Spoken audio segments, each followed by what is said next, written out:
Showbiz তারকাদের মাদকাসক্তির খবর নতুন নয়, মিডিয়ায় এটি ওপেন সিক্রেট। তবে তা যখন আইনের গণ্ডিতে পড়ে তখন তোলপাড় শুরু হয়। মাদকদ্রব্য নিয়ন্ত্রণ অধিদপ্তর যখন মাদকাসক্তি এবং মাদক কারবারের সাথে জড়িত তারকাদের তলবের কথা বলেছে, তখনই শোবিজে এ নিয়ে তোলপাড় শুরু হয়েছে। ইতিমধ্যে বেশ কয়েকজন তারকার নাম বিভিন্ন সংবাদ মাধ্যমে প্রকাশিত হয়েছে। এর মধ্যে রয়েছেন তানজিন তিশা, সাফা কবির, মুনতাহা টয়া সহ আরো কিছু নাম। যাদের নাম উচ্চারিত হচ্ছে তারা এখন নানাভাবে মান বাঁচাতে মরিয়া। এটি নিয়ে তোলপাড় এখন নেট পাড়া।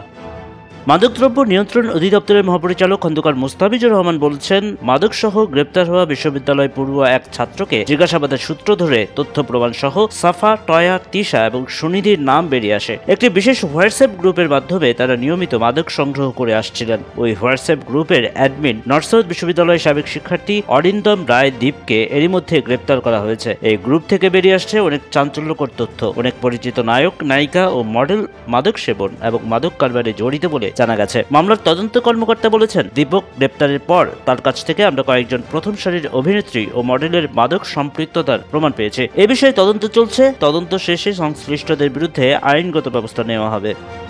এদিকে জানা গেছে, মাদকদ্রব্য নিয়ন্ত্রণ অধিদপ্তরের যে কর্মকর্তার তদন্তের জালে চাঞ্চল্যকর তথ্য ফাঁস হয়েছিল, তাকেই এবার রহস্যজনকভাবে সরিয়ে দেওয়া হয়েছে। ঘটনার রহস্য এখানেই শেষ নয়। ঘটনাটি ধামাচাপা দিতে ইতিমধ্যেই চতুর্মুখী চাপে আছে বাহিনীটি। শুধু তাই নয়, এমন ঘটনায় এক উপদেষ্টার স্ত্রীর হুমকিও এখন আলোচনার জন্ম দিয়েছে। এখন হুমকির বিষয়টি সামাজিক যোগাযোগ মাধ্যমে বেশ ভাইরাল। অনেকেই বলছে এটি ভুয়া, আবার কেউ বলছে সত্যি।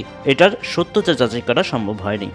এদিকে এ বিষয়ে মুখ খুলেছেন অন্যতম অভিযুক্ত অভিনেত্রী মুক্তাহিনা টয়া। তিনি একটি সংবাদ মাধ্যমকে বলেন, খবরটি আমিও জানতে পেরেছি।